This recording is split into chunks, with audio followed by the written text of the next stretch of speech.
Hey guys, we are wrapping up our coverage of Big Brother 25 with the player ranking all 17 players based on the games that they played during the season. And I thought this was a pretty fun process. Now, there were some pretty tough judgment calls, particularly towards the bottom half of the list, but we'll be getting to those more in a moment.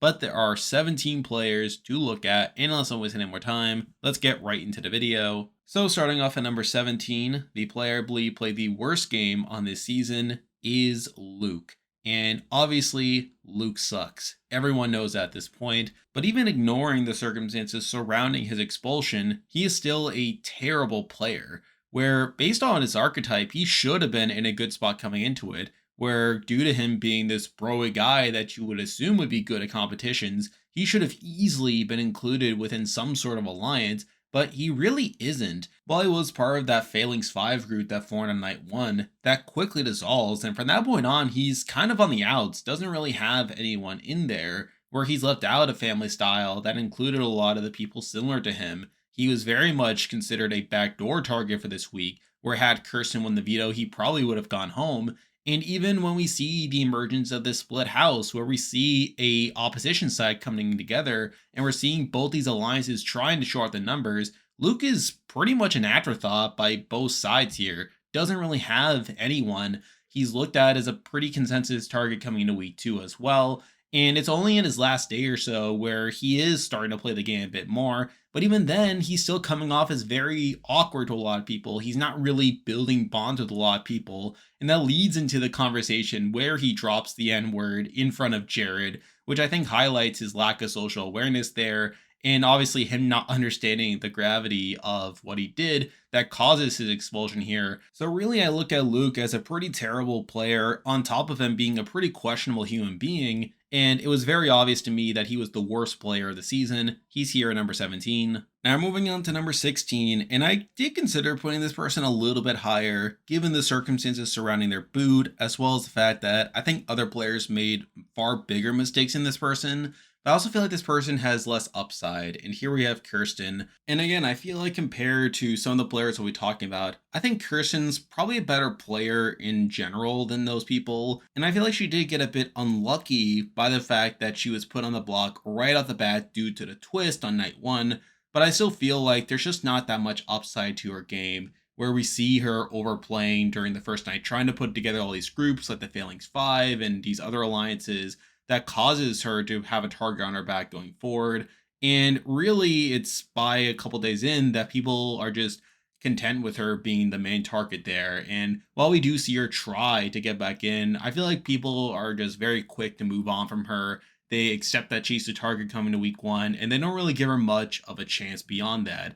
Which again, I think is partially unlucky by the fact that she was already on the block to where it was easy for people to pin a target on her back. But I still think she had some outs. And at the end of the day, while I think she is a better player in general and would probably have more potential if she were to come back, I just feel like she just did a lot of her own boot to herself. And while there are players with bigger downsides than her, I feel like in general, there's just less upsides, which is why I do have her here at number 16. Now moving on to number 15, and I did really debate these next couple ones as I feel like they're all relatively close, and plus I feel like some of these players have some pretty massive holes within their game, but also some merits. But number 15, I did decide to go with Heisem. And there is a debate for Heisem being a little bit higher, as during his boot week, he does come relatively close to staying, and I feel like he does a pretty effective campaign during week 3. Though at the same time, I feel like there's very little to praise about his game in general. Where right off the bat, he is someone that aligns closely with the Cerise side. He's by far the biggest competitor by that group, and that's part of the reason why he's grouped in there. But he's also someone that quickly becomes a target from the other side, to where if anyone from Family Style had won HOH, he probably would have been the first to go from there, which isn't particularly great. He also has this weird rivalry with Corey, where he doesn't really give Corey the time of the day, which I feel like is pretty bad on his end during week 2. Like, he is someone that would have been a pretty clear target there, except he wins HOH. But even then, I feel like he plays that pretty poorly, to where he obviously goes on a bit of a power trip. He talks about how he's playing with honor and integrity and that it's bad to backdoor people. And he does it in such a way that even turns his own allies against him, to where coming into week 3, even his own allies and people like Serene and Felicia they want to target him, even though it's not even optimal for their game to be doing so, which I think speaks to how poorly he played that HOH. And again, I feel like it's a pretty bad game in general. I feel like he's someone that banked a lot on comps, which through him winning like the first couple comps in a row, that instantly put a target on his back as well. He wins both the HOH and the veto, which was pretty unnecessary there. But again, I feel like the main thing you can say about Heisem is the fact that he comes relatively close to staying during his campaign in week 3. However, he was just a massive target at that point that it just didn't really work at the end of the day. So I feel like it's for that reason that I did put Heisem at least above Kirsten, as I feel like that was a big upside for him. But in general, I feel like he was such a big target right off the bat, and I feel like in general he's not that good of a social player, which is why he's here number 15. Now moving on to number 14, and we have a player that made it further than someone we'll be talking about in a moment, though I still feel like they played a really bad game, and here we have Red. And I feel like Red is probably a worse player than someone like a Kirsten, where even though he makes it further than someone like a Red, I feel like he very rarely was in control, where during week 1, he gets himself into trouble due to him telling people that's too early to talk game. It causes him to be left out of a lot of game talks there. He does build a relationship with Cameron and then later is included in the Professor's Alliance, though he's very clearly on the outs there.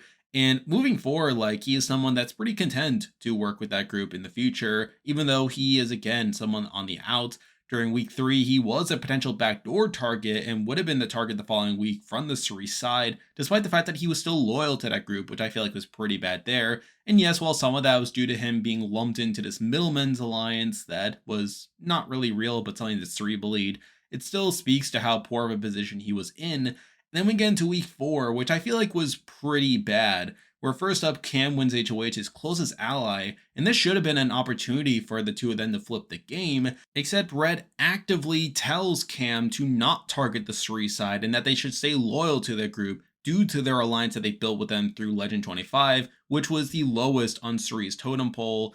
And again, just speaks to how Red was playing pretty poorly. He even volunteers to be a replacement Nom in a spot where he would have gone home had that gone through, though obviously Red himself wins the veto that week. And obviously, they end up targeting Jag and Blue, two people that were clearly on the outs at that point. And again, two targets that would not have benefited their games. And then we get to his boot week, where he's still playing pretty poorly, where obviously he gets into his whole rift with Cameron, their relationship deteriorates. Though at the same time, Red promised Cam that he would have used the veto on Cam if he were to win it, even though he was already on the block, which is pretty insane there. He doesn't really do much to make Jag the target there, and obviously he was supposed to be the pawn, the other target there, only for the target to shift onto him due to him like wanting to repair his relationship with Cameron. As at that point, like people were worried that they were to get back together, they would have been a clear duo. So it's through him wanting to repair things with Cameron that makes him the target in the spot where he was not initially the target. So in general, it's a pretty bad game where he was almost never in the core of the majority group. And even at points, he was making decisions that would have actively blown up his game. So I feel like in general, it's not really one that I can offend. And because of that, he is here at number 14. Now moving on to number 13, and we have the earliest boot left to talk about. And here we have Riley. And there's definitely a debate for Riley being a little lower here, as she is obviously only the 3rd boot of the season, only making it to week 2. And plus, I don't think she played that well. Obviously, she wins the first HOH, and she does attempt to build a power structure, though even then, I feel like a lot of it was under the guidance of Jag and Blue. I feel like they were more so thinking strategically there, but it's through them that they're able to build that solid core of Jag and Blue. They're able to expand into an 8-person alliance known as Family Style, and that theoretically should have had the majority, as it had not only the numbers at that point, but also a lot of people that were better in comps, people like a Jag and a Matt. The problem was that they included Jared, someone who obviously had a very real connection with Cerise, though at the same time, like, she obviously didn't have any way of knowing that. Jared leaks the alliance to Cerise, that in turn causes them to start to form an opposition group, though at the same time, like, Riley herself doesn't do herself any favors, where she doesn't really do a good job of managing that alliance, and through that, a lot of the players within her power structure just leak information left and right. She herself leaks information left and right, making it clear to people that she has this very tight duo with Jag that puts a target on her back as well. And then coming to week 2, she was a pretty consensus target by most of the people outside of their alliance, And with Heisem winning HOH, she was pretty much a clear target there, taking a lot of the blame for what a lot of her alliance was doing. But at the same time, one of the bigger pros to her game is the fact that Suri did want to keep her, and there was a serious push to flip the vote on Cameron to keep her around. The problem was that they didn't ultimately stick to it, and through that they ended up taking her out. So in general, it's still not that good of a game. She was still only taken out in week 2, but at the same time, I do think she kind of gets a bit unfortunate with some circumstances, like the fact that Jared was Suri's son, something that she couldn't have known, and also the fact that she ended up just taking a lot of the blame due to the fact that she was the first HOH. And plus, I feel like she didn't make as many actively bad moves compared to Red, but at the same time, she's still a very early boot, and I feel like there are definitely things she could have done better, which is why she's here number 13. Now moving on to number 12, and this person had a massive fall from grace over the course of the season, but ultimately it was justified given how bad of a player they are, and here we have Jared. And I've said this before across my power rankings. I think Jared has clearly demonstrated himself to be a terrible player. He is someone that came into the season with such a massive advantage where he came in with his loved one, his mother Suri, one of the greatest survivor players ever, in a spot where only Izzy knew about said connection. And through that, he should have been in a very solid spot to dominate the game. But through his actively bad play in later weeks, he ends up blowing up his game and ends up coming out in pre-jury here. So I think with that context, like Jared is deservedly a terrible player and arguably someone that should be lower here. But I feel like if we are just looking purely at his game, there are some high points where in week 1, like he is technically included in the majority alliance. He's included in family style. Mind you, he's one of the last people to be included in there. And through him being the last included, he's able to learn everyone else that's in the alliance that he's able to leak to Suri. Through that, they're able to build an opposition alliance, like with the professors, and that should have put him in a very solid position. He's essentially in the middle of the house alongside Corey. So obviously that's pretty good. Though at the same time, like already in week 1, we were seeing him being pretty loose with information there. So obviously those are some warning signs there. Then we get to week 2, where I feel like he doesn't play super well, where first of all, he guns very hard for the HOH, coming in second place there, which is pretty bad considering he was in the middle, and that had he won that HOH, he would have been forced to show his hand, giving up that middle position, which I feel like is pretty bad there. After that, he does give Jag safety by sending him to the nether region, though at the same time, he spreads this lie that it was due to Jag being the target by Heisem, when in reality, he knew all along that Riley was a target, and that's a lie that he eventually gets caught in. Jag does figure out the truth, which does harm his position moving forward, and was a pretty unnecessary lie as well, which I feel like is pretty bad there. He obviously builds a showmance with Blue, which should have been a pretty good positive there, except for whatever reason, he ends up telling Blue his secret that Suri is his mother in the house, which again felt completely unnecessary there. During week 4, when Blue was on the block and could have been a target, he doesn't really do much to ensure Blue stays. In fact, he wasn't even supposed to be included on the plan until the last moment, though obviously the vote flips to take out Jag, though obviously the twist comes into play. During week 5, he wins HOH, where he does target Jag in red there. His side gains a lot of power doing so. But again, like he still has some questionable decisions there, where he does want to target America, though is unsuccessful in doing so. He even uses production as a strategy at one point, claiming that he got a bad vibe from her based off his DR questions, which is against the rules, but whatever. But then we get to week 6, which is where his game really crumbles. Where first up, Cam wins HOH, which is pretty bad there, and obviously Cam ends up blindsiding the house by putting up Felicia and Izzy there, ensuring that someone from his own core will go out there. He obviously wins the veto, obviously, but at the same time, like that's where he goes on this massive power trip. He tells Corey that he put up America, he tells Jag that he could be backdoored, and he really spreads paranoia around the house that causes a lot of his lies to get exposed. He ends up getting into a massive fight with Corey that makes him look like the bad guy here. And a lot of this happens while Suri is out of commission due to a punishment that she got during the veto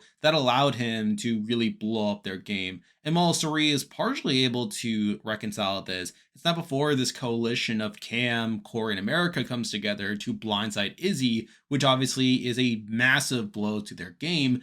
And he's a pretty big target coming out of that week. He would have been targeted, except he wins HOH the following week. And admittedly, he does play the HOH all right, where he does target Cameron, someone that could have challenged him in cons. But at that point, he was such a massive target where he probably would have needed to win out. And even at that point, like he was pretty much screwed coming into the double where he's obviously taken out. He obviously is saved for 1 week due to the zombie twist. Though at the same time, like he's pretty much a sitting duck, especially after Cam wins the comp, which obviously takes him out of the game. So on the whole, I feel like Jared played a pretty astronomically bad game here. Where, yes, he does make it further than some other people. And yes, there were points in the game where he was in a stronger position than the people already talked about. But considering that he should have been in a spot to completely steamroll the game, for him to go in pre-jury and for it to be so much of his own fault to where people talk about how Suri was benefited a lot by Jared being there, someone that could have won comps, someone that could have ensured that his people were in a good spot. But really, I feel like Suri was the one benefiting Jared more so than the other way around. And I feel like the fact that he blew up his game during the couple of days where Suri was out of commission, and then later after he leaves the game, for Suri to be able to get back into a good position really speaks to how much Jared was dragging down the duo there. In general, I feel like Jared's a pretty bad player, pretty actively bad if you ask me. But again, he was still in a better position than certain other people, and plus he made it far enough. But still, considering what he should have gotten, considering the hand he was dealt, it's a pretty bad game, which is why he's here at number 12. Now moving on to number 11, and we have someone that is pretty similar to Jared in that they're a pretty bad player. However, even though they were in a rockier position than Jared for a lot of the game, they also were not given the same advantage as Jared. But here we have Cameron. And I feel like the main difference between Cameron and Jared is that Jared was given this massive advantage that should have allowed him to steamroll the game. Whereas I feel like Cameron probably did less wrong to ensure he got into that same spot, though I feel like that's barely saying anything. Where week one, he's in a pretty rough spot where we do see him trying to play in the middle. He's included in family style, and he even tells them at one point that he's going to gather intel. Though at the same time, people find out about him pretty quickly. He's pretty bad socially to where Izzy calls him someone with serial killer vibes. In general, he comes out of the week as a pretty big target.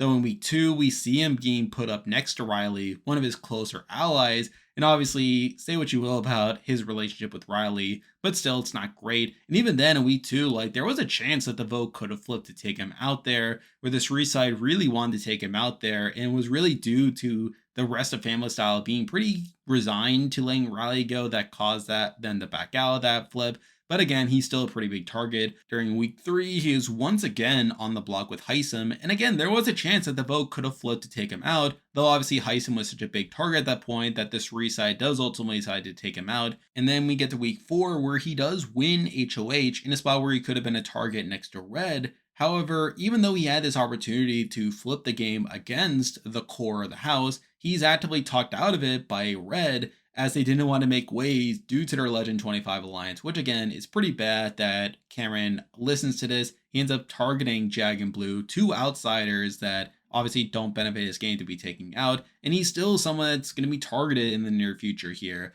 Though at the same time, he still fails to get his target out in Jag due to the twist that obviously puts him in a bad spot.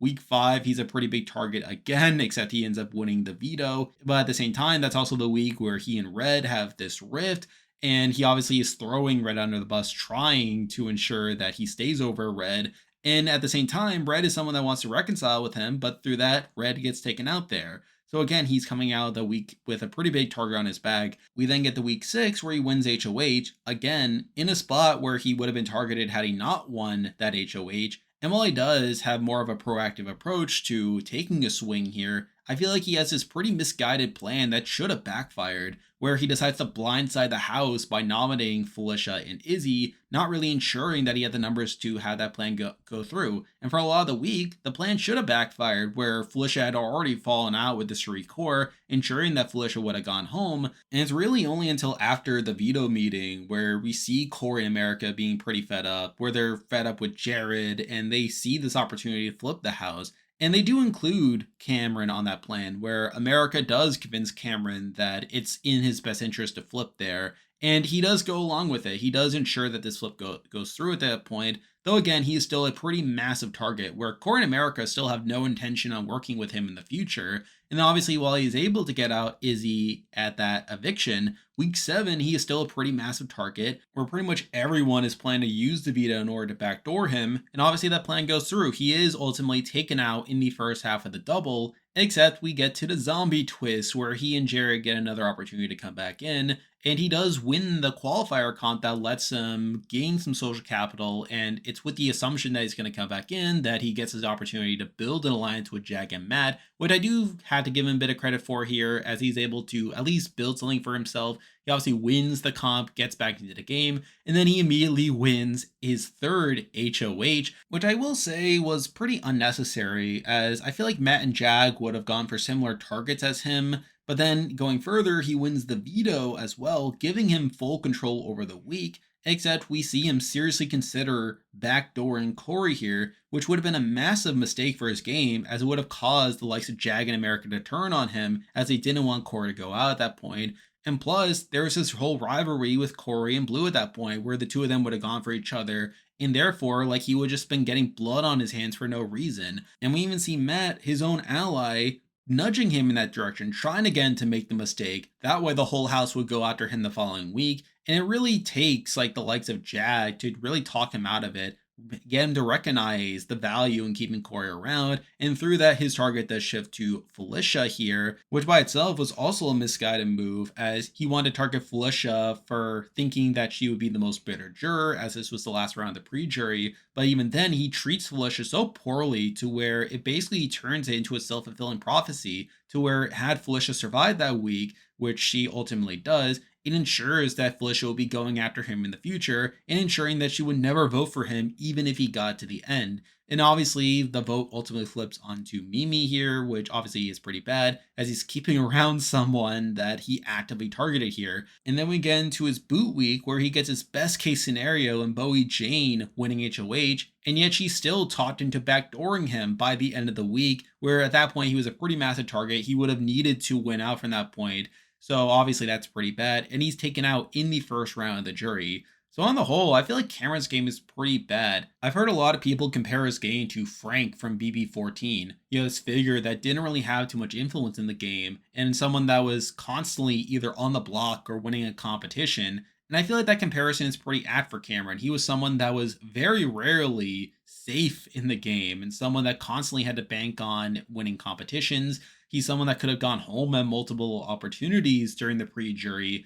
He's obviously someone that got saved due to the zombie twist. Even beyond that, he made some pretty questionable decisions. He's a very questionable social player. And obviously, with his treatment of America, that's not particularly great either. So it's obviously a pretty bad game. And you could argue that it's arguably a worse game than Jared.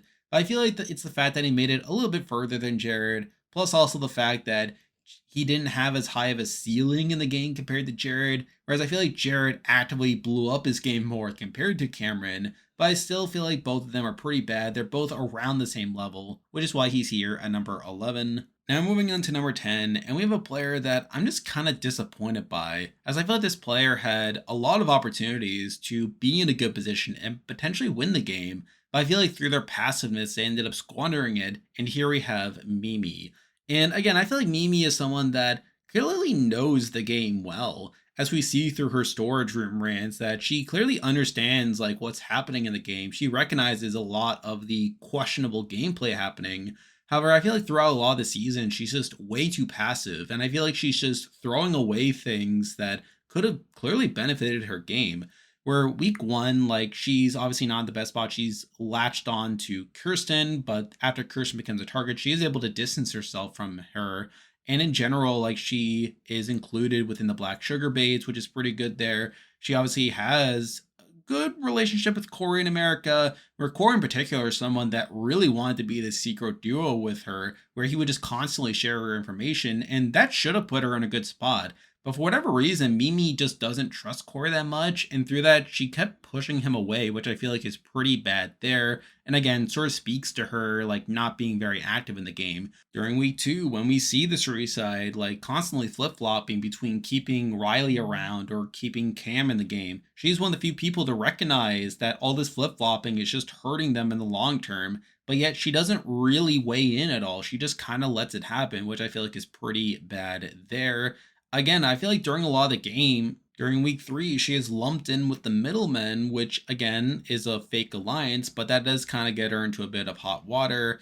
There is some talk in some of the weeks about her being put up as a pawn, which again speaks to how passive she is within the game. During the Red Week, she is one of the last people to be included on the plan, which I think is pretty bad there. Then we get to week six, where she does want Felicia to go over Izzy, which is pretty bad considering that Felicia is one of her closest allies, and that keeping Felicia in the game is much better for her game. And while she does get included on the plan to take out Izzy, I feel like she is still not a very proactive player. And then I feel like after the Izzy flip happens, I feel like she would have been in a fantastic spot in the future where she had this opportunity to potentially work with Corey in America as a secret alliance while still having her alliance with Felicia, to where she would have been in a clear spot to where she would have had these other big players taking the bigger moves while she benefits from that.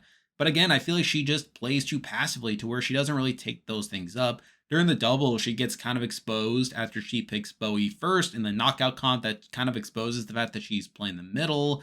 And then we get to her boot week where she is put up next to Felicia, her closest ally, which is obviously pretty bad for her game. And plus, I feel like she doesn't really do much to really save herself, or she seems pretty complacent for a lot of the week, thinking that she's safe, when in reality, we're seeing this flip taking place. And then ultimately, it's Corey, the very person that had wanted to work for her for a lot of the game, that is seen as the one leading the church to take her out. So I feel like Mimi is someone that had a lot of tools to play a good game. She is someone that understood the game. She is someone that had opportunities to align with people like a Corey, and she had these opportunities to build a better position for herself. But I feel like she was someone that was not really in the core of the professors for a lot of the game. And I feel like by the end of it, she was just way too passive to where I can't really reward or gain too much. And because of that, she is here at number 10. Now moving on to number 9, and I did debate this one as well, as I feel like this person probably had less overall upside compared to Mimi, but I feel like when we're looking at the actual game, I feel like they were overall in a better position. And we have Izzy, the highest ranked pre-juror left on the board. And obviously, there's some pretty big flaws with Izzy, where I feel like the biggest one is she didn't really want to win the game. She seemed pretty fine just getting to the end with Suri and Jared and just sort of laying down her sword at that point. So obviously, that's pretty bad. And plus, I feel like she did some things wrong. But I feel like if we are just looking at the game, I feel like she was still in a very solid position for a lot of that pre-jury, where early on she is obviously latching on to Suri and Jared. She's the only one in the house that knows their secret, but obviously she still wants to work with them moving forward. And she's obviously a pretty big factor in creating the professors. Though at the same time, she's obviously a very active and a chaotic player where she would constantly run around the house and talking to people. And I actually think this put a target on her back, where coming out of week one, people saw her and Heisem as the main instigators of this opposition alliance, to where had anyone from Famous Style 1 HOH, I feel like she probably would have been the secondary target behind Heisem. But obviously, they keep around Heisem. Heisem wins week 2 HOH. But at the same time, she is one of the main people causing a lot of the flip flopping on this reside, where they're constantly going back and forth between keeping Riley or keeping Cameron. And obviously, while they ultimately keep Cameron, I feel like that's sort of a precedent for what we see from Izzy in future weeks. Week 3, like we see like the Cerise side again on the fence between taking out Cameron or Heisem. And again, she ultimately lands on taking out Heisem, which I think is a pretty suboptimal move for Izzy in particular, as Heisem was a massive shield for Izzy, and it just opened it up for her to be targeted in the future. And I feel like one other side effect to the flip-flopping is that it even got on her own ally's nerves, to where Suri was getting annoyed by all of her constant flip-flopping, which, again, doesn't play too much of a factor, but it's still something worth mentioning. Week 4, she is a big factor in pushing Bowie Jane out of the alliance, pushing her to work more with the Cameron Red side, which is pretty bad there. And while she was considered as a replacement, I don't think she would have actually gone home in that week, as I feel like Blue would have gone home over her, even if she ended up on the block. And then again, she's just continuing to move through the game. She obviously has a very solid relationship with Corey, someone that she trusts a lot. And obviously, they end up sharing a lot of information with each other, which I feel like is pretty good there. But then we get to week 6 where Cam wins HOH and they end up putting up Izzy and Felicia. Though again, for a lot of that week, even though Izzy was the target, she shouldn't have gone home, as it seemed like the numbers were there to take out Felicia, someone who had fallen out of favor with the Cerise side. Although at the same time, we start to see things start to shift with Jared like blowing up their gains. But also, Izzy herself doesn't do herself many favors, where at one point she tells Corey that she would have put up America, which obviously tips up Corey to the fact that Izzy would just remain more loyal to the Cerise side versus him. That causes him to flip. And then ultimately, we see this flip taking place where this coalition comes together to blindside Izzy, taking her out pre jury. And obviously, it's a very rocky game where you do have to blame her to a degree for her downfall here, not only in telling Corey that she would have put up America, but also by pushing Bowie Jane out of the alliance, which encouraged someone like a Bowie to flip to take her out. So obviously that's not particularly great, but I still feel like she was in a better position than Cameron and Mimi for a lot of the game, which is a big factor in why I have her this high on the ranking. But again, I still question like her decision to take Suri and Jared into the game, as even though we saw her questioning at points whether she should take them out, she seemed fine to just keep them in the game, being happy to lose to them by the end. So I think that's another factor against her, which is why I do have her here at number 9. Now moving on to number 8, and from this point on, everyone made the jury phase, and it's just a matter of ordering them. By number 8, we have someone who I have criticized quite a bit based off their game, and here we have Blue. And I feel like Blue is someone that very rarely had control throughout the game. And she is also someone that, in general, I just don't have a ton of faith in terms of their gameplay. Where right at the bat during week 1, she, again, is in a solid position. She's part of this core that's formed with Riley and Jag. Though at the same time, like Riley and Jag seem to be closer to each other than Blue is to either of them. She also has a good relationship with Jared that eventually blossoms into a showmance. Though obviously by week 2, that power structure starts to crumble. She gets into trouble after Red told Heim that she would have used the veto on Riley, only for her to back out, but obviously that gets her into trouble. It made her a potential target from Heim, which is obviously the worst of both worlds in the sense that she not only would have not used the veto on Riley, but is someone that still would have been targeted for the perception that she would have. Then in week 4, her and Jag are put up on the block together, and there was a very serious push to get her out of the house, where for a lot of the week the target seemed to be on Blue, only for it to later shift to Jag, but along the way she's super complacent, doesn't really fight to save herself, and it's more so other people fighting to keep her over Jag, though obviously the twist kind of ruined things, but whatever. Week 5, she gets her best case scenario with Jared winning HOH, but at the same time, like she plays that situation poorly, where she wants to keep Jag, obviously, one of her closest allies, but not only does she not push back against that coalition targeting Jag, she's even the one to volunteer Jag for the block during the 7 Deadly Sins meeting, which is obviously pretty bad there. And really, it's outside circumstances that causes Jag to stay in that situation, so I don't think she played that situation well.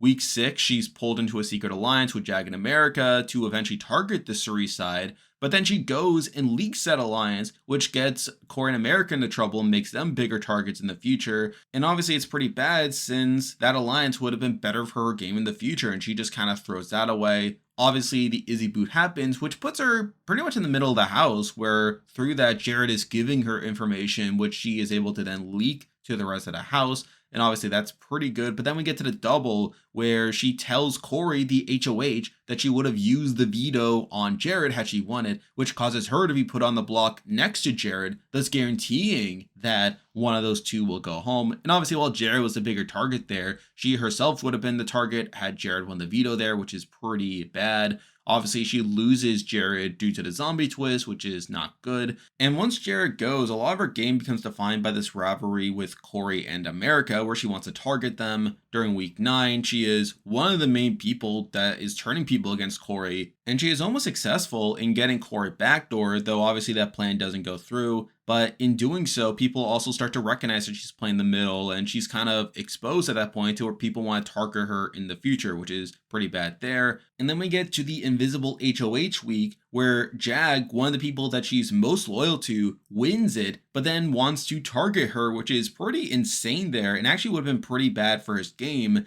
And she obviously comes relatively close to leaving, with Jag winning the first veto, but due to there being a second veto, she's able to win that. But even after learning that she would have been the target there, she still decides to remain loyal to the Matt and Jag side due to her vendetta against America at that point, where she would have rather lost to Matt and Jag due to them being seen as deserving compared to America, which I think speaks to her not being a very good player. And then the following week, Jag wins HOH again and targets her again, and she still doesn't see the writing on the wall, where she happily agrees to go up on the block next to America, thinking that America is going to be the target. And it really isn't until like the day of the eviction that she even learns that she's a target. Like, she's almost blindsided here by her own closest allies. So I think in general, her last 2 weeks were pretty bad. So on the whole, I feel like Blue's game is very rocky, where there are definitely a couple weeks where she was in an okay position, but I feel like she made plenty of mistakes during the game that undermined people's trust in her. Like, she was very loose with information. She leaked things left and right. And I feel like by the end, like, she was just clouded by her own hatred of America to where she was willing to let Jag target her. So I think for all those reasons, I can't really praise Blue's game too much, which is why she's here at number 8. Now moving on to number 7, and we have someone who made it very deep into the game, but someone whose game I'm not overly impressed by, though it has a couple of highs, and here we have Felicia. And Felicia is a really weird game to assess, where even though she makes it all the way to the final 4, there are multiple points in the game where she was in danger. We're right at the bat in week 1, she's on the block due to the night 1 twist, where due to her losing that comp, she's on the block automatically, but she's pretty safe during that round. She was actually supposed to be one of the people that Riley took off the block at the nomination ceremony, until Corey essentially outplays her by convincing her to take him off instead, which is a minor knock, but again, she was the pawn. She probably would have stayed even if Kirsten won the veto, which is pretty good there. But at the same time, she is able to align herself closely with the Suri core and is able to make herself Suri's second in command, or at least one of the first second in commands. But I also think she's one of the least connected players in that group, where while she does position herself pretty well within the Suri core, she never really branches out beyond that, which was always a worry for me even at the time. But moving forward, she wins HOH in week 3. She's one of the main people targeting Heim, which at that point was obviously a consensus house target. But I actually think targeting Heim in hindsight was probably a suboptimal move, as even though there is this perception that Heim could have flipped to work with the more athletic crowd, he was actually still loyal to the Suri side. And obviously he was a source of competition strength for that core, so that's not particularly great. But then starting in week 4, she starts to get on Suri's nerves, where first up, she kind of splits up by telling Jared about the plan to flip on Blue when he was supposed to be looped in at the last moment. And even further, he ends up leaking her final 2 with Suri, which obviously causes Suri to get annoyed by her. And then week 5, it only plummets further, where I do have to give Felicia a bit of credit, where she does try to play more individualistically. She tries to branch out a bit more, but she goes about it in a way that causes Suri and the others to find out that she's throwing Suri under the bus, which I think is more of a testament to how good of a game Suri's playing, but it still tanks her position within the Suri core to where Suri starts to throw Felicia under the bus as well, and she gets pushed down the pecking order within the Suri core alliance, which isn't particularly great. And plus, she was pretty out of the loop about the plan for that week, where when she heard the flip, she thought that the flip was to keep red, and she was trying to flip the plan back, when in reality, the plan all along was to turn on red, and she was only looped into the plan at the last moment, which isn't particularly great. And then we get to Cam winning HOH the following week, and he ends up putting up Felicia and Izzy with her as the intended pawn, when in reality, for most of the week, had those noms stayed the same, she would have gone home in that spot, which is pretty bad there. And while the vote eventually flips to keep her over Izzy, she herself has almost nothing to do with that plan, where it's really Cam, Core, and America doing a lot of the legwork. And really, her only involvement in the plan is Cam telling her that she doesn't have the votes to stay, which causes her to run around the house all paranoid. So I think the fact that she herself doesn't have much of a role in saving herself is pretty bad there. Following that, we see her relationship with Mimi sort of form into this duo. We see this duo action playing out for a bit, but I feel like she's probably the least influential of those duos with Mimi, which obviously causes her to be targeted in week 9, where she's put up on the block next to Mimi, where once again she is the initial target and probably would have gone home in most situations. She obviously gets confrontational with Cam, the current HOH in that spot. She ends up calling out Corey during the veto meeting, and then after the veto meeting gets into a fight with America. She was supposed to go home in that spot, but the fact that Corey ends up being one of the people leading the charge to take out Mimi after she had done that is really insane there. But again, I can't really give Felicia too much credit for this move here. And plus, she ends up losing her closest ally in Mimi in that spot, which isn't great. The following week, she's put up as a pawn to backdoor Cameron, and she eventually has the veto used on her, so take that as you will. She also repairs her relationship with Suri during that time, which is fine there. But then she's put up again the following week, and actually could have been a backup target, but again, Jag ends up using the veto on her. But then we get to the final 8, where I feel like she plays pretty actively bad, where at that point, Matt and Jag are in this dominant position with them winning all of the comps. But then we see Felicia, like, rather than trying to make a move to eventually take out Matt and Jag, she ends up leaking to them that Suri had told Blue that she was the target for that week, which wasn't even true. Like, Suri didn't actually say that Blue was the target, but a lot of this was under the guise that by doing this, that she would be replacing Suri within Matt and Jag's Final Four plans, and that she would rather get deeper into the game to at least place better, essentially. She wasn't really trying to win in that spot. She was more so just trying to get further in the game, even if it was a losing strategy by the end of it. She had pretty much given up on targeting Matt and Jag themselves, which again is a pretty suboptimal move there. But even worse is the fact that she gets caught in these lies during this week, where Suri is able to eventually find out that Felicia's undercutting her, and she's able to counter that pretty successfully to where by the end of the week, Matt and Jag aren't really trusting Felicia at this point, and they're back on leaning towards taking Suri deeper into the game, which again is pretty bad there. And then from that point on, she doesn't really have much agency within the game. Obviously, she gets through the double, loses America. At the final 5, like, she is put up next to Suri, but obviously Suri is taken out due to her being seen as better in comps compared to Felicia. Then also, Suri was closer to Matt. I don't really feel like Felicia did much to save herself there. And then at the final 4, we obviously know what happens, where Jag wins the veto, has the opportunity to cut Matt to take Felicia out of the game, and then Jag chooses to vote her out instead, which is really insane considering that Felicia was far less likely to win Final HOH compared to Matt, but yet Jag still decides to cut her due to him feeling this sense of loyalty to Matt over Felicia. So I feel like that's pretty bad. So I feel like Felicia's game is a pretty turbulent one, where there were multiple points where she was targeted. I do question her win equity towards the end, where I feel like before the finale, I would have said that she would have won against Jag. But I feel like now knowing that the jury was kind of pro Jag by the end of it, I do question that as well. So I feel like her one winning scenario was against Bowie, which, to be fair, had a non-zero chance of happening by the end. But really, it's the fact that the other side kept winning comps, and also the fact that she herself didn't play the best at opportunities, that leaves her here at number 7. Now moving on to number 6, and I actually considered having this person one spot higher. However, after thinking about it a bit more, and after seeing how the end of the game played out, I did decide to put Bowie Jane here, the final juror of the season. And Bowie is another player that I am mostly underwhelmed by, but she was in a more solid position throughout more of the game than Felicia, where right off the bat, she, again, is sort of in the background, not really playing the game that much, but she is mostly safe during that time. She's not really a priority to be taken out.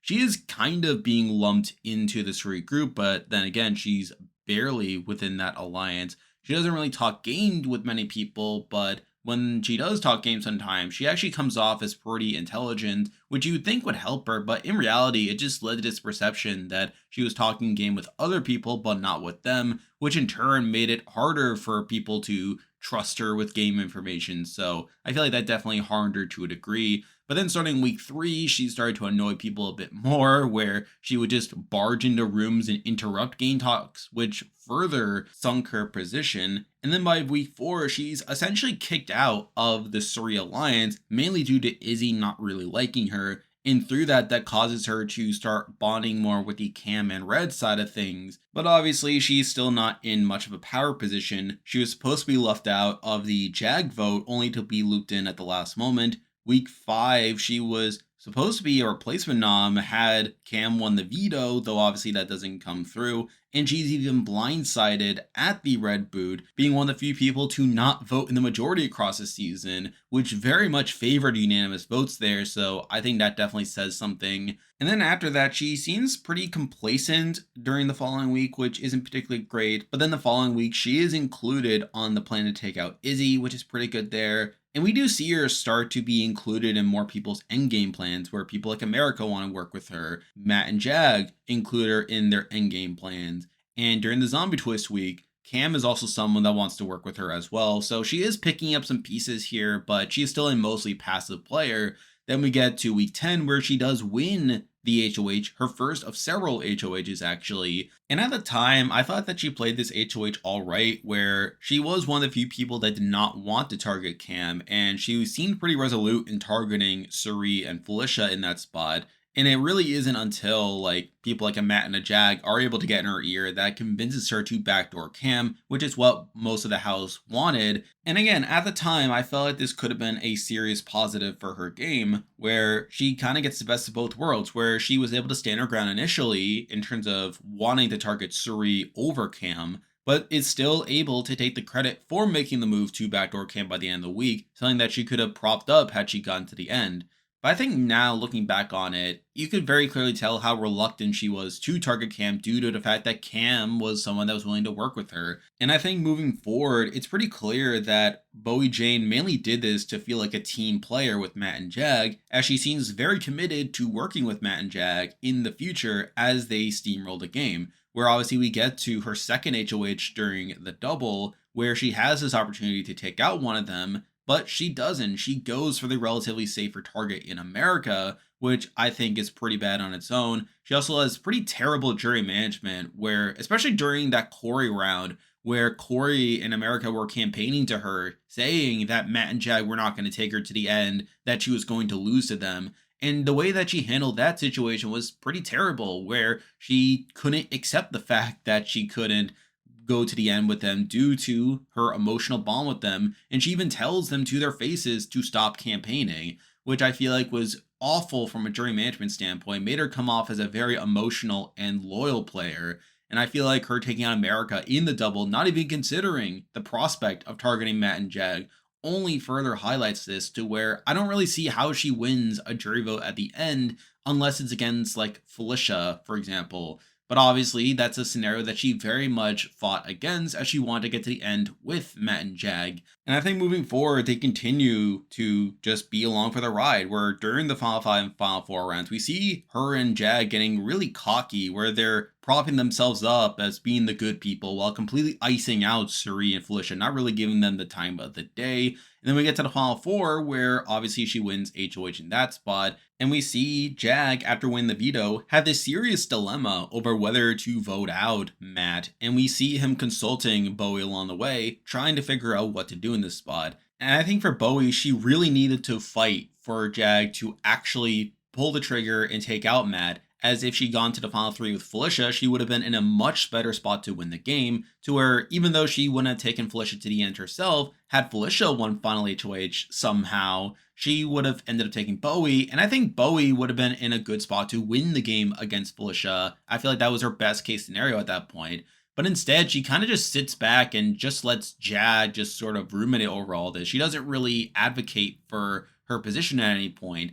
And we see after Jag decides to keep Matt and vote out Felicia, Bowie seems fine with it. And to me, I think that's probably the game losing decision for Bowie, where I feel like her accepting Jag cutting Felicia in the spot is what ultimately cost her the game, where she gets to the Final 3 with Matt and Jag, two people that are clearly taking each other to the end. and two people that she loses against, even if she were to somehow win Final HOH. But obviously, she gets locked out of Final HOH, and obviously, Jag ends up cutting her at the end. So, on the whole, I find Bowie to be a pretty passive player, someone that really just wanted to fit in, someone that really just wanted to have her people. And once she found her people in Matt and Jag, she ended up just riding that all the way to the end. I think at points she was an emotional player, again, as demonstrated through the whole Corey in America situation. She's someone that never really fights to get her way, and along with that, she's someone that very rarely was included in the majority alliance early on. And then even later on, she wasn't really much of a factor in dictating the game. I think something else to bring up is the fact that she was never nominated across the season, where she is one of only 6 people in BBUS to reach the Final 3 without ever being put up on the blog.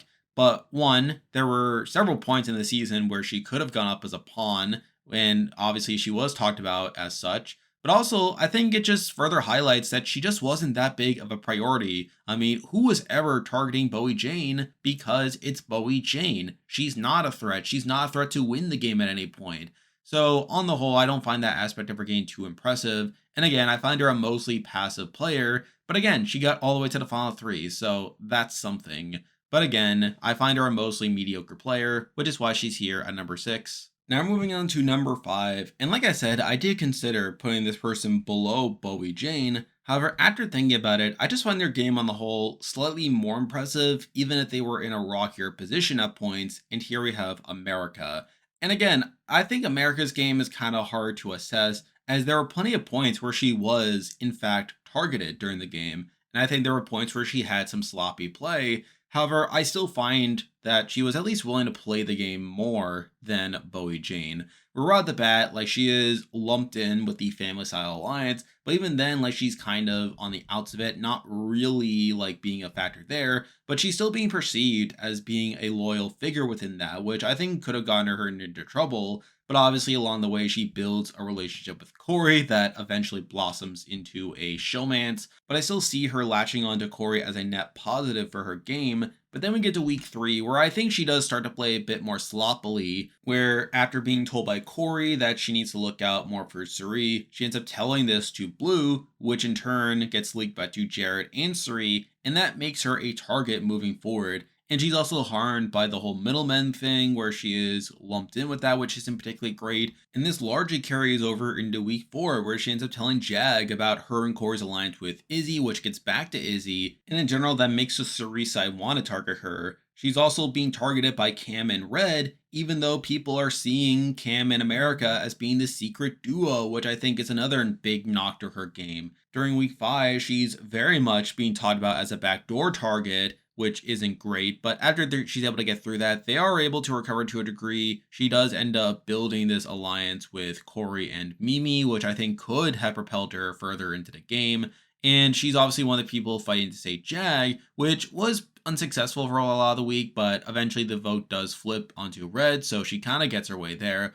I do think after this, she does start to recover, where obviously at that point, this is the point where Jared's blowing up his game, and I think if you are to give anyone the most credit for the Izzy vote, I think America deserves a lot of credit, where she is the one to go approach Cam and tell him that he's essentially on the outs and that he needs to make a bigger shot there. So, and I think through that, that gets Cam on board and that really gets the ball rolling on this Izzy move. So I do give her a lot of credit for that. And I think that's probably one of her bigger pros in her game. We then get to the following week where she is put up next to Corey, but that's mainly as a play to backdoor Cameron in a spot where Cameron would have used the veto on her had he wanted, which I think is pretty good there. But we obviously see Jag winning the veto instead, and he ends up using it on Corey, which again is a minor knock in the sense that Jag has the better relationship with Corey compared to America, even though America was fighting more to save him just a couple weeks ago. But then Cam ends up coming back into the game through the zombie twist, and on paper, this should have been a positive for America, as Cam, at least before being evicted the first time, was closer to America than he was to a lot of other people, but instead he ends up getting closer to the Matt and Jag side of things. And he actually starts to target Corey in America, something that she doesn't really realize.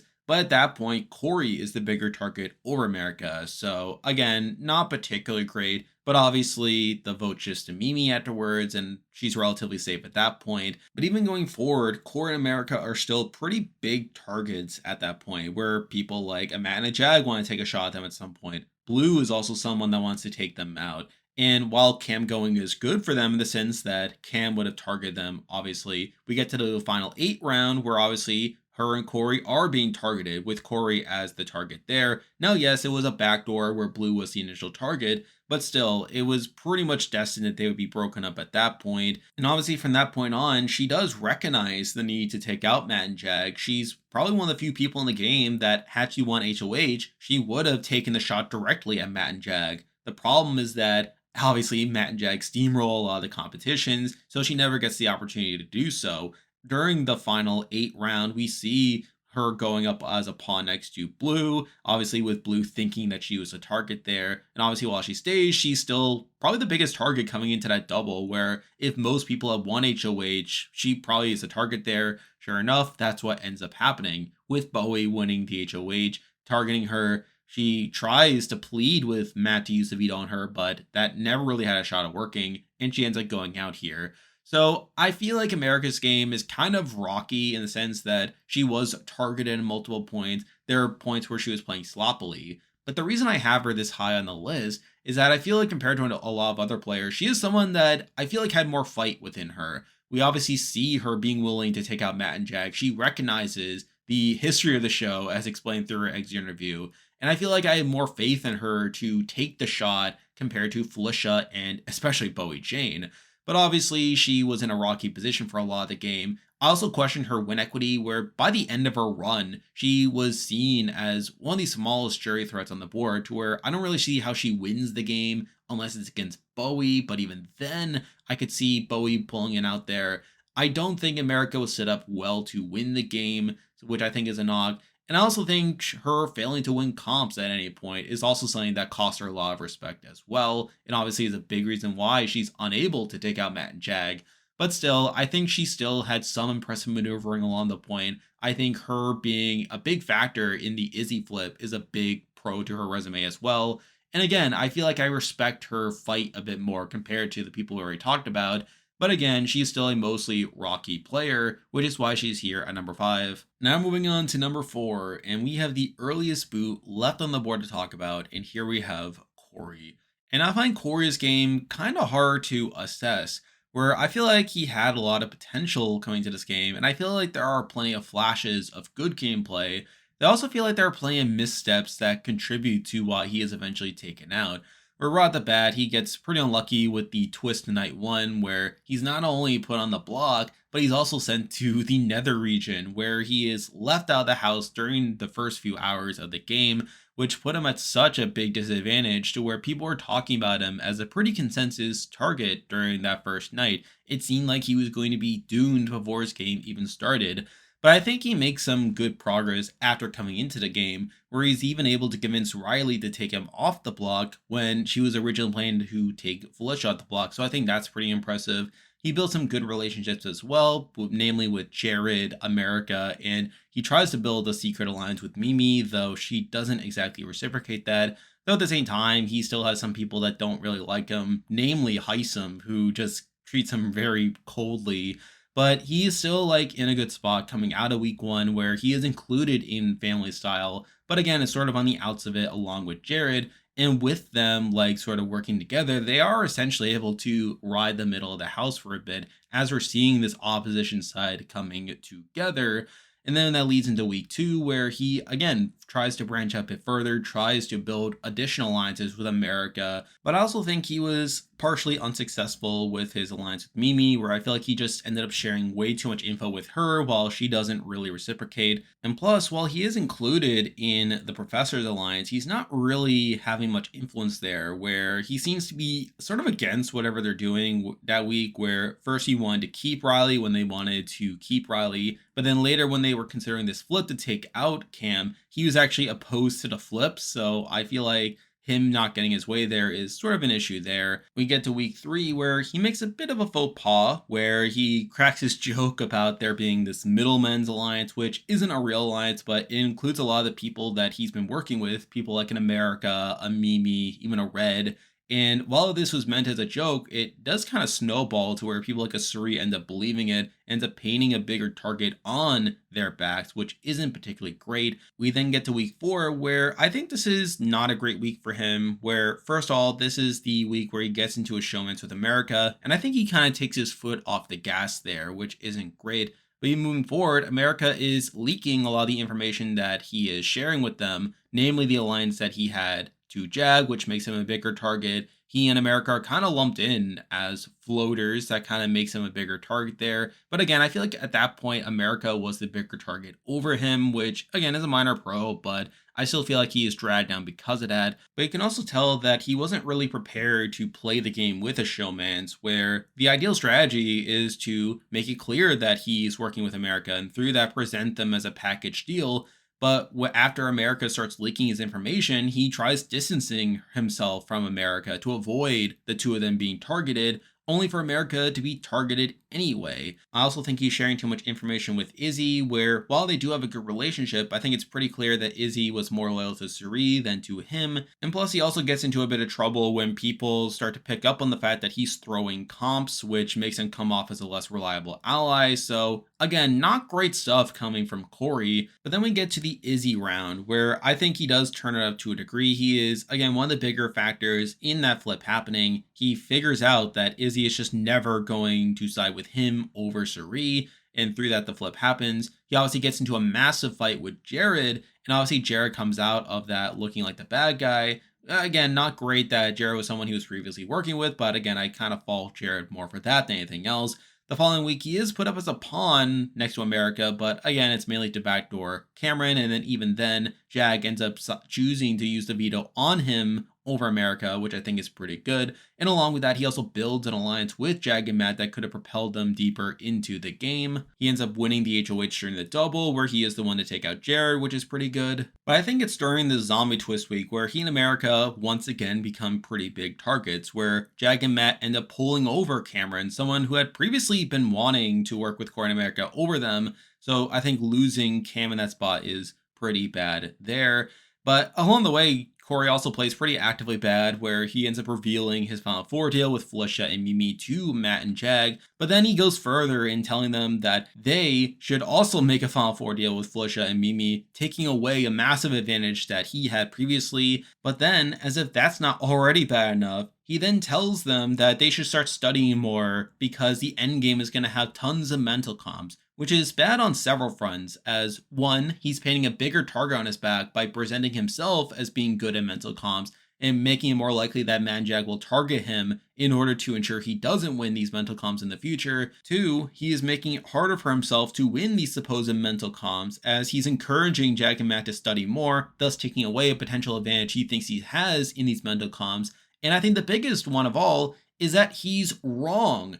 Looking at the history of the show, the endgame has been dominated by physical comps at the end, where if anything, Matt and Jag are the ones that will benefit the most from these comps. And by spreading this idea, he's just further encouraging Matt and Jag to target him when he had no reason to do so, just looking at the history of the show. So I think all in all, this whole idea is something that just paints a massive target on Corey's back when he wasn't even going to be that big of a threat in these comps to begin with, because he has a misread of what the endgame comps are. So I think in general, all this is very bad. We then get to week 9 where Cam wins HOH, and Cam comes very close to backdooring him, where Cam was under the impression that Corey and Blue were working together, when in reality, the two of them were at odds. And it really took him unintentionally telling Cam that he'd be open to targeting Blue in the future, and then Jag later talking to him, getting through to Cam, that convinces him to not target Corey. But still, he comes very close to going home here, and he doesn't even seem to realize it.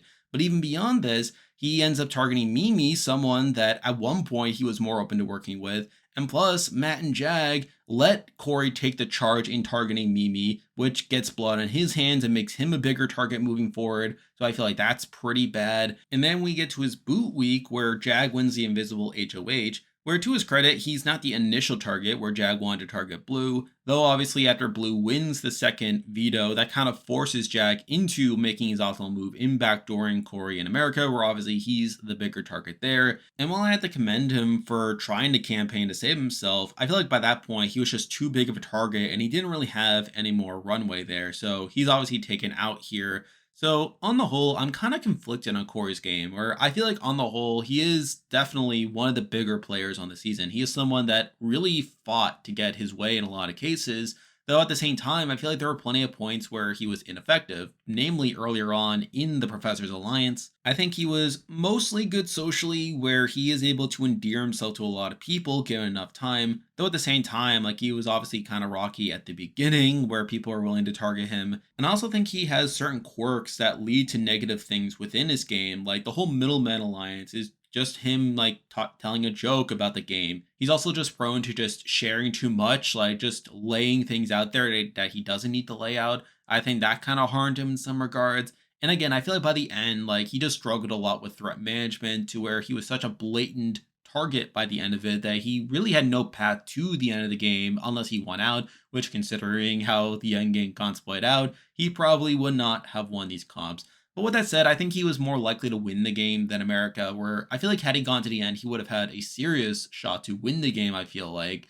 And again, I feel like on the whole, I am more impressed by Corey and the way he approached the game than a lot of other players. But again, he is still only in 8th place. And plus, I feel like he did plenty of things wrong to make himself the target that he was, to where I couldn't really have him any higher on the list, but I still find his game mostly impressive. So he's here at number 4. Now moving on to number 3, and we have a very interesting player to talk about. And while I did struggle to a degree with this player's placement, I do think the ending of the season kind of contextualized things to a degree.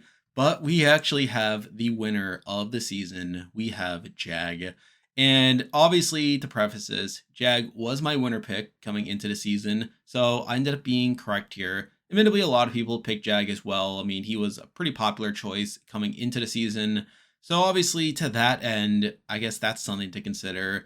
But I think even with that, I am not particularly satisfied with a Jag win. I think he is seriously in the debate for the worst winner in Big Brother history, where there are just so many knocks to his game that make it hard for me to see him as an overly satisfying winner beyond the fact that he was my winner pick, and plus he's good for representation as being the first sick winner. But if we are looking at his game, it is a very rocky game where right at the bat, he is like trying to build like this power structure with Riley and Blue that becomes a very tight trio. And he is playing the game textbook style. He is trying to build like a power structure and he is partially successful in building family style, though obviously that alliance becomes very difficult to manage with Jared obviously leaking it. We see this counter alliance forming. And even his own alliance members are just being very loose with information to where Riley in particular ends up making it very clear to the rest of the house that he and her are a tight duo that causes them to be a big target there. During week 2, he is given safety by Jared by being sent to another region in a spot to where he probably would have gone up next to Riley and could have gone home had Riley won the veto, though in the process he ends up losing Riley, one of his closer allies there. During week 3, we do see him try to build inroads. Like after his alliance crumbles, he tries to build an alliance with Suri and they end up creating the Savage 7, though that's a very low ranking alliance in Suri's pecking order. It's something that Suri mostly came up with in order to placate the likes of Jag, when in reality, like they were very willing to cut him if it suited them. And coming out of that week, he's not in a very good position there. And I feel like during a lot of this early game, he's just kind of left out of the loop of things where he's just behind. And I feel like that's a big reason why he's not very effective in terms of running the game. But then that leads right into week 4 where Cam wins HOH. Again, one of the outsiders, someone that theoretically could have flipped the game around against the Suri side. But instead, largely due to Reds pushing, Cam ends up putting Jag and Blue on the block. Jag himself seems pretty resigned to this, which is pretty bad there. He doesn't really fight more to avoid getting on the block.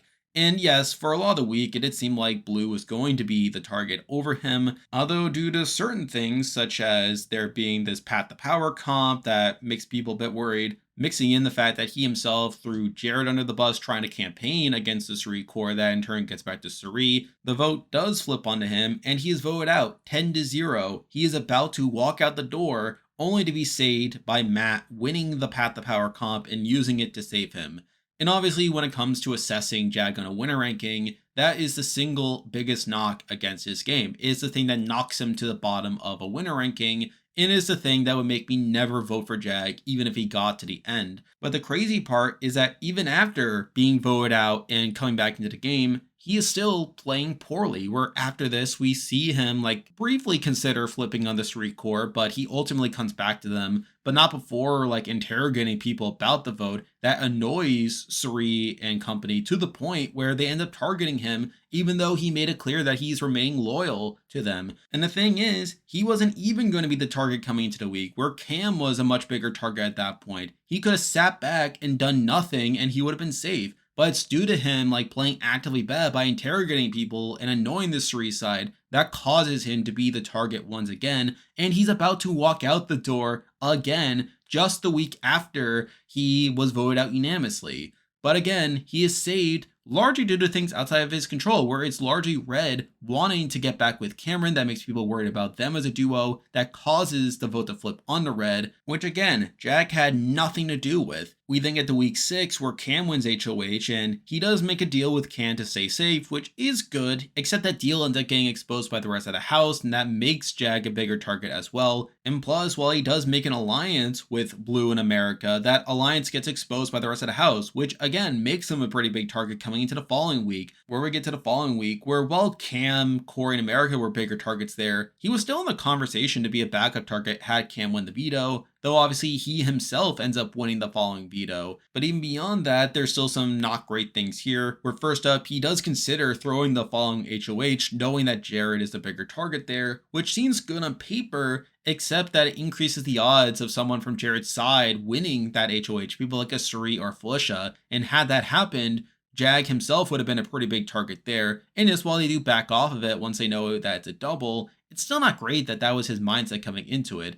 You also have the fact that Jared told this lie to Corey in America that Jag was the one to leak to Felicia during the Izzy round that she didn't have the votes to stay. And while Corey later finds out that this was in fact a lie, the fact that he believed it so much goes to speak of how little he thought of Jag as an ally within the game. So I feel like that's pretty bad. We then get to the double and the zombie twist, where obviously Cam is able to come back into the game. And I do think a minor pro you can give to Jag and Matt is that they are able to pull over Cam, where initially Cam was probably a bit more likely to work with Corey in America. So I think that's a bit of a pro there. We then get to the following round where Cam wins both the HOH and the veto, and obviously Cam comes very close to backdooring Corey, but obviously Jag is the main proponent of him going against this plan. And obviously he's able to eventually convince Cam to not backdoor Corey, which is obviously a pretty beneficial move there. So again, there are some minor pros here. Even beyond that, he's able to get his optimal target out in Mimi that week, where he's also able to get Corey to take a lot of the blame for that. So again, I do think that week is probably pretty good for him. But then we get to the final 9, where from this point on, he essentially wins out, where he wins a comp every single round, with the exception of the double eviction. And obviously, this has been the subject of much controversy, obviously, with how the comp structure works. But again, it is something that basically hands him a lot of control in the game, despite him not being that good of a player. Where first up at the final 9, he wins the veto in a spot where he and Matt are able to convince Bowie to backdoor Cameron, which I do think is a questionable move, as on one hand, I kind of get it where Cam was trying to work more with Bowie, and obviously you don't want Cam to get too deep into the game given how good he is at comms, and obviously if you got all the way down to it, Cam probably chooses Bowie over Matt and Jag. But also, by getting out Cam, you're making yourself a much bigger target where you're taking out a massive shield. At that point, Matt and Jag are the bigger targets, with Jag as the bigger target between them, to where had anyone not won HOH from that point from their side, Jag would have been targeted over Matt. So I do question that move to a degree, though obviously the main pro is that taking out Cam makes it easier for Jag and Matt to win cons moving forward. At the final 8, he wins the invisible HOH, but does a pretty terrible job both at playing the round and obviously at hiding the fact that he was the invisible HOH, or even though by the end of the week he gets the correct move in targeting Corey, It's an outcome he pretty much stumbles into by accident. Where coming into the week, he wanted to target Blue, someone that was very much loyal to him, but also someone that would have gone after Corey in America first and obviously gotten the blood in other people's hands. So obviously by taking out Blue, he would have opened it up for Corey in America to target him and Jag moving forward. He obviously gets lucky that there are two vetoes that week where he wins the first one and Blue ends up winning the second one.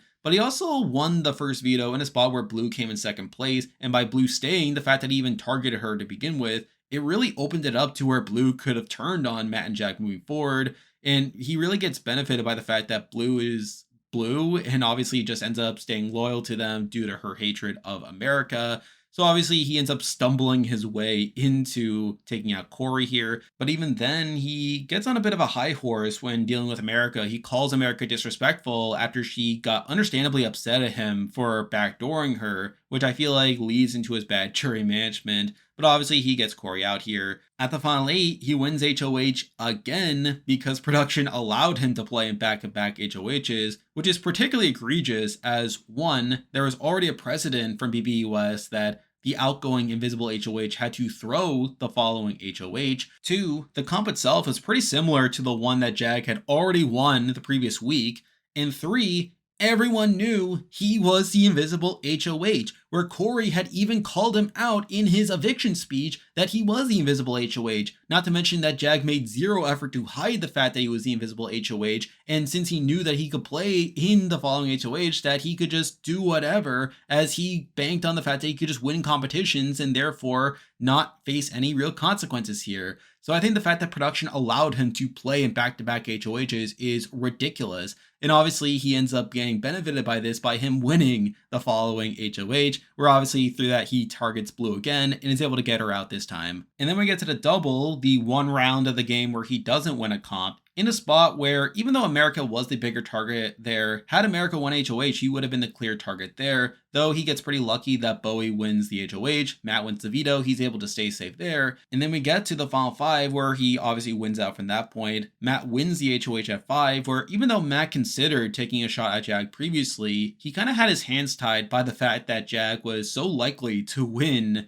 the final 5 veto there that caused him to put up Felicia and Suri to begin with. And obviously with Jag winning the veto, that hands him and Bowie all the power for that week. And they obviously take out Suri, mainly due to Suri being better at comps compared to Felicia. And obviously their strategy at that point was to win comps. But this is also the point where he and Bowie start to just ice out Suri and Felicia, not even bothering to talk with them, which is, again, terrible jury management. We then get the final 4 where Bowie wins HOH, Jag wins veto, again handing them all the power for that week, mainly due to their comp performance here. They continue to ice out Felicia while propping themselves up as the good people. And we obviously have Jag making the decision here, where he had already learned a couple rounds ago that Matt had told Suri that he was thinking of cutting Jag at 4 had he been given the opportunity. You also have the fact that a lot of the jury seemed way more receptive to Matt on the way out compared to Jag, to where he should have known that Matt would have beaten him in a jury vote over them. And you also have the fact that Felicia is way worse in competitions than Matt, to where had he cut Matt, he would have had a much easier road to the final 2. So with that, the choice would be very obvious that he would cut Matt here.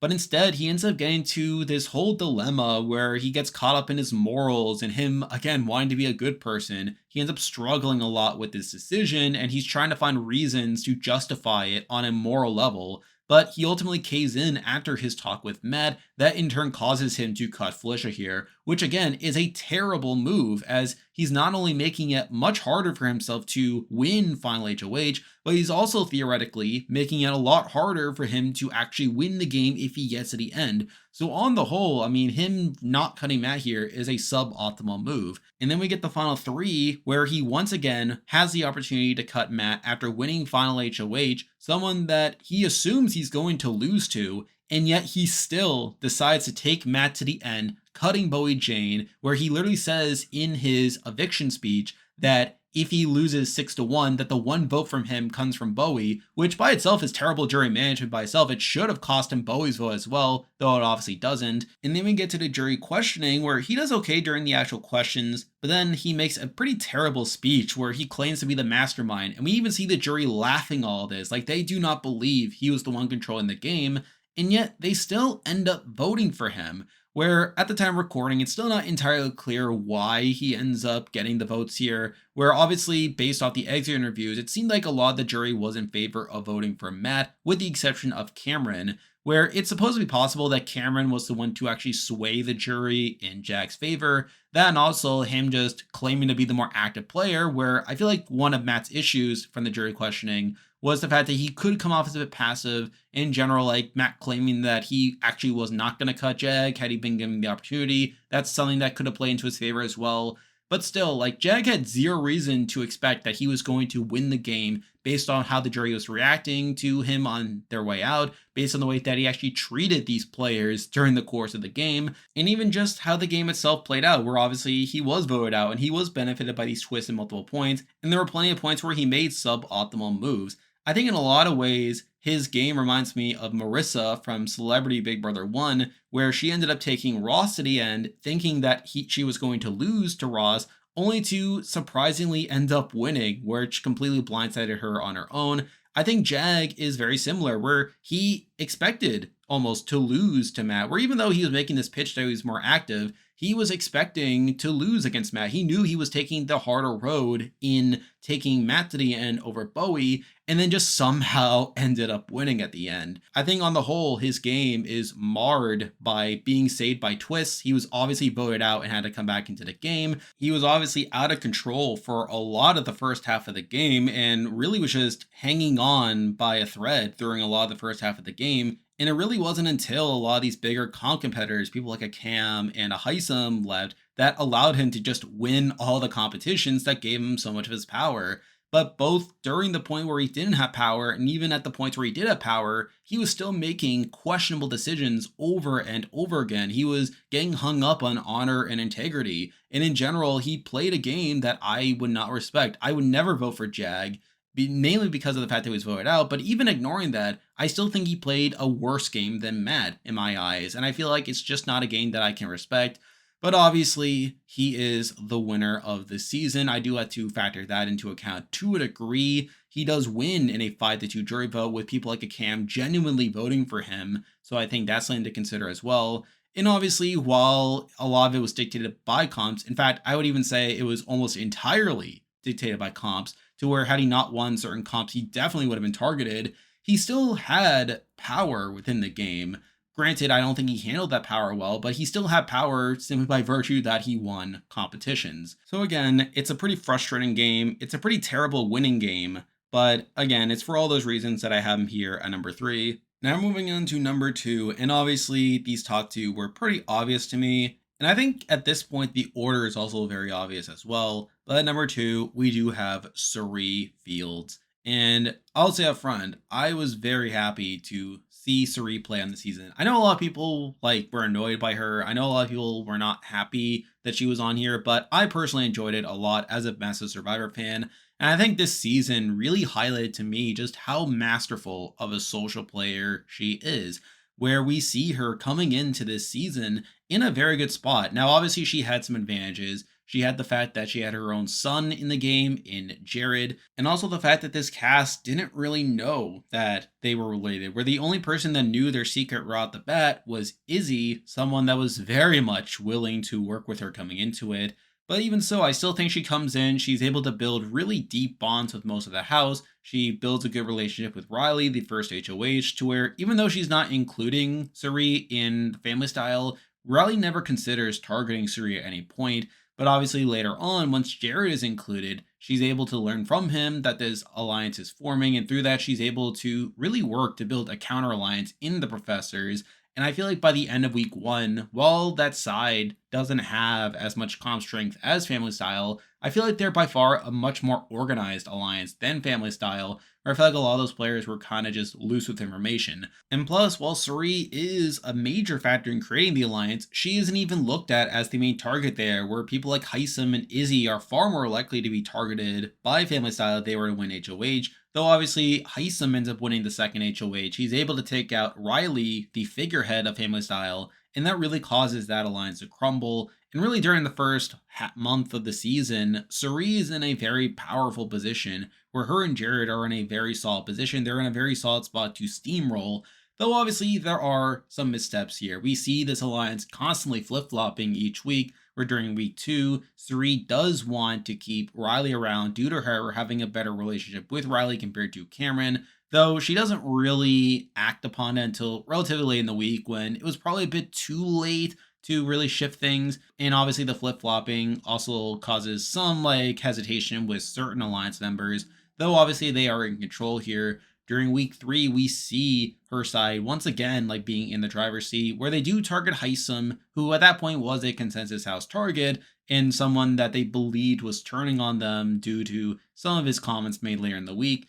But at the same time, I do think targeting Heisem was probably the wrong move for them, as Heisem was someone that was still loyal to the Suri side, even with those comments. And plus, Heisem was someone that could have easily won competitions for her side moving forward, though obviously they end up taking them out. She also ends up believing the Middleman Alliance rumors that Corey was spreading, which again probably isn't great, but it is what it is. And along the way, she also built side alliances with Jag and Matt through Savage 7, and also with Cam and Red through Legend 25. And those people end up believing those alliances going forward, which I think speaks to her control. And I think it's best encapsulated in week 4, where her side gets the worst case scenario in Cam winning HOH, and Cam should have recognized that the Suri side needed to be broken up and that he needed to take a shot there. Except Red is the one who talked Cam out of it, where he tells Cam that they need to stay good with Suri and that they shouldn't make waves, and that causes Cam to back off targeting Suri, and in turn putting up Jag and Blue, two outsiders. And from there we do see more flip-flopping, sort of consistent with the last couple weeks, where for a lot of the week they did want to keep Jag, though they ultimately backed off once the twist was revealed, the Path to Power comp, and they obviously vote out Jag 10-0, but obviously Matt wins the Path to Power comp. Matt approaches Suri about using this power, and she does give Matt permission to do so, which is a bit of a questionable move in the sense that they are keeping Jag around, someone that should know that he's on the bottom considering he had just been voted out. But obviously she's also maintaining her relationship with Matt, and obviously Jag is still someone at the bottom at that point. The following week, despite Jag knowing that he's at the bottom, he decides to come back to the Suri side, and basically Suri ends up gaslighting him for a lot of the week, making him feel like that it was his own fault that the vote flipped onto him. Though obviously with Jag interrogating people over the vote, that causes them to want to target Jag again, and it's really up until the Red situation where Red wants to reconcile with Cam after they had their falling out, that causes them to flip-flop back to taking out Red. So again, a lot of this early game is defined by a lot of control and a lot of safety, but also some sloppiness with all the flip-flopping. And I do think we get that in week 6, where I feel like a lot of the decisions that her side is making come to a head here. Where I will say that Suri gets kind of unlucky with the veto comp, where through that she gets this punishment where she is latched onto Felicia, and through that she can't really talk game for 48 hours. And it's during that time that Jared proceeds to blow up a lot of their game, where he goes around spreading paranoia, where he goes on his power trip with using the veto. And obviously afterwards, we see the likes of Cam, Corey, and America starting to put the pieces together and realizing that they need to take this shot against Felicia and Izzy, where again, it is a bit of a knock that Cam won HOH to begin with and wanted to take a shot at the Suri core, but really it should not have worked, where obviously he put up Felicia and Izzy, wanting Izzy to be the target, but Felicia was going to go home there, someone that had already been throwing Suri under the bus, but at the same time, Suri was able to throw her under the bus in turn due to all the information she was getting, due to all the relationships she had built throughout the game. And even after she gets done with her punishment, she's able to come back to Jared, and she's able to briefly make him realize the error of his ways, and we see her start to do some damage control that should have worked. But by then, people like Izzy start to screw up a bit. That caused Corey and America to be firmly against her side. And ultimately, they end up losing Izzy here, which is obviously a massive blow to Suri's game here. And while Jared wins the following HOH, they're really just delaying the inevitable by a week, where Jared is such a massive target at that point, and she can't really do much to save him. She even tries to save him to a degree by getting back into a good position, but this is also the point where people's trust in Suri is at an all-time low,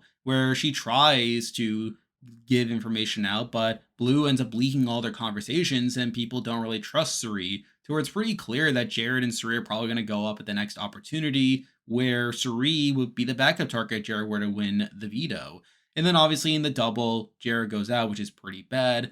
There's obviously the zombie twist, but Jared obviously leaves during that. But I will say that after Jared leaves, Suri does start to recover. She does start to recover to her strong position where she does build some inroads. People do start to trust her again, and she falls way down on the target list to where people like Cam, Corey, and America are far bigger targets at that point, which is pretty good there. People like a Matt, Mimi, and a Blue all want to work with her, and before long, she is back to being in a solid position where she is continuing to be safe throughout a lot of the game. During the Cam week, Bowie wins HOH, which was her worst case scenario, as Bowie was one of the few people that was reluctant to target Cam, though she gets saved by Bowie being talked in to the Cam backdoor. Though again, I don't give her too much credit for that. And while she's not in direct control, as people are Matt and Jag are like winning a lot of the comps, she's still like in good with them to where it feels like if she's able to get the results that she needs, she can potentially bide her time until she can make a move. The problem, though, is that obviously Matt and Jag continue to win comps. We're at Final 7, she comes relatively close to winning the HOH there, but due to production allowing Jag to compete in back-to-back HOHs, he ends up taking it instead. She ends up losing Blue there, a major piece against her. We obviously see Felicia trying to throw her under the bus by trying to make it clear to Matt and Jag that Suri wanted to tell Blue that she was a target, trying to kick Suri out of their endgame plans. And while this was partially effective, Suri is able to counter it by the end of the week, so that is a minor positive. But again, it's really the lack of comp wins that puts her in a tough position. We're coming to Final 5. Matt wins the HOH in that spot, and obviously Matt did want to take her deeper into the game, but due to the risk of Jag winning the veto and then Jag being more incentivized to cut Matt at 4, that obviously leaves Matt to put her on the block. And Matt doesn't really fight to save her, which is a bit of a knock there. But obviously she's left on the block with Felicia, and with Suri being seen as the bigger comp threat, she's obviously taken out at Final 5. So obviously it's a very interesting game to assess, where she obviously had a lot of control during the first half of the game, though at the same time her group was making pretty suboptimal moves. Her game obviously crumbles in part due to decisions she was making, though I don't know how much to fault her individually versus some of her other alliance members. And while she does end up in a rocky position and really doesn't have too much direct control from that point on, she's still able to have great social relationships that allows her to get deeper into the game, deeper than what she probably should have. And obviously you have the fact that she had her son in the game, but as I explained earlier, I think she benefited Jared more than the other way around, given how bad of a player Jared is. So I walk away from the season very impressed by Suri's game. I feel like she clearly played one of the best games on the season, even if there was some rocky roads along the way. But to me, there's a pretty clear number 1, which leaves her here at number 2. And now, at number 1, the person I believe played the best game on Big Brother 25 is Matt, the runner-up of the season. And again, I am a bit surprised Matt ended up being the runner-up here, as I was pretty convinced that he was going to win by the end compared to Jag, even though my jury scenarios video suggested otherwise. But I still feel like Matt played by far the best game on the season, and certainly better than Jag's, to where I would have voted for Matt in the jury over Jag.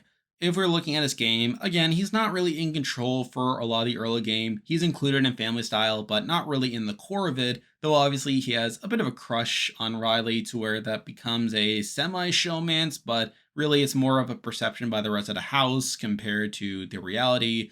But again, he's able to build good social relationships and he's able to stay safe for a lot of the game.